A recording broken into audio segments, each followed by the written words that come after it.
Hi folks, Josh Wolfe with Wolfe Vintage Watches here. Welcome to my shop. In this video, we're going to take a look at a 1975 Hamilton Auto Date Clermont.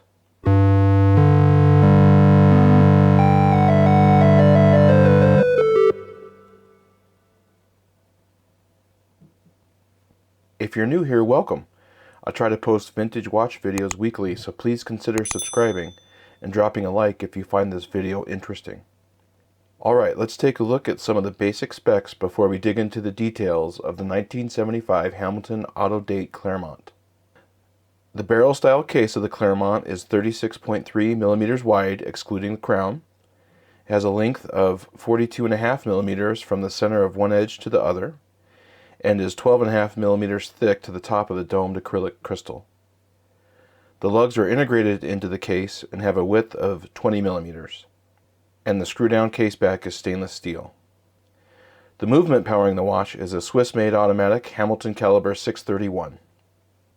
The Auto Date Clermont was made for 4 years beginning in 1973.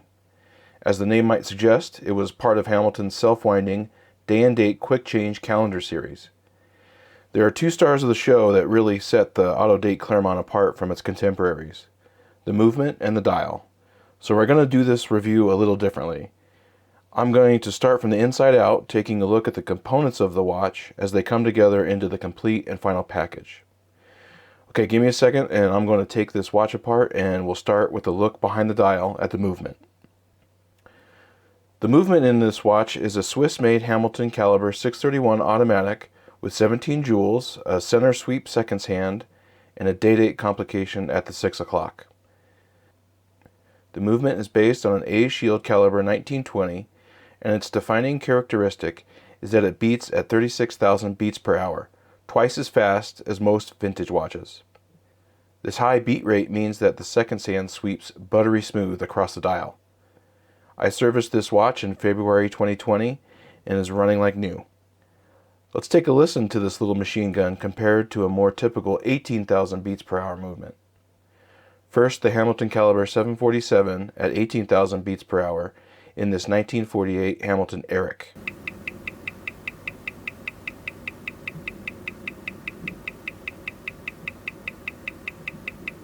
Now, the 631 and its 36,000 beats per hour.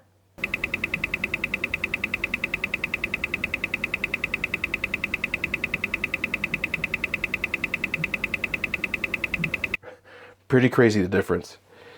This movement hand winds and hacks.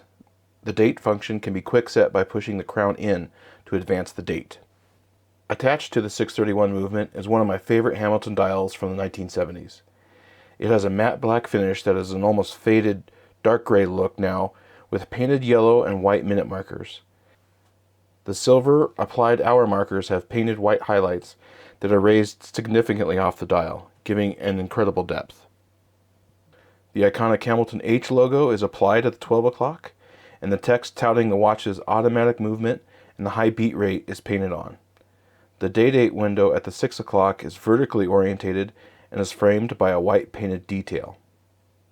The hands are original to the watch with the original tritium loom. The second hand is painted white and is in excellent condition. I love the detail that the minute hand is actually a little lower than the top of the hour markers. Protecting the guts of the watch is of course the case. The case for the Clermont is gold electroplated and, as mentioned, has a stainless steel screw-down case back.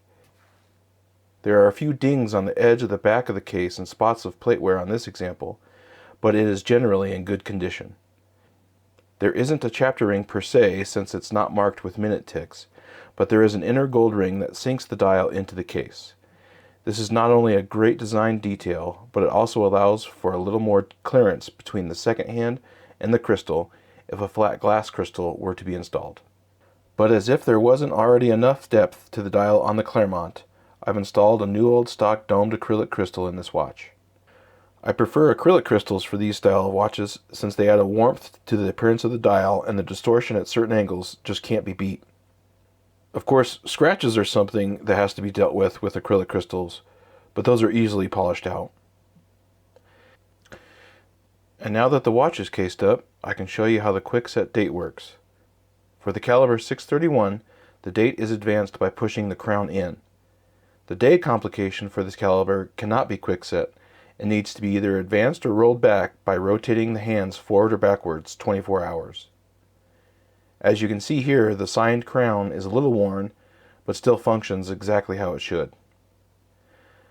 And now we need a way of keeping this watch secured to a wrist. A couple of different bracelets were offered on the Clermont depending on the catalog year. The bracelet on this example is from the 1975 and 1976 catalogs. The center links are 10-karat gold filled with stainless steel links on the outside. The clasp is also gold filled and is signed, again, with the classic Hamilton H logo.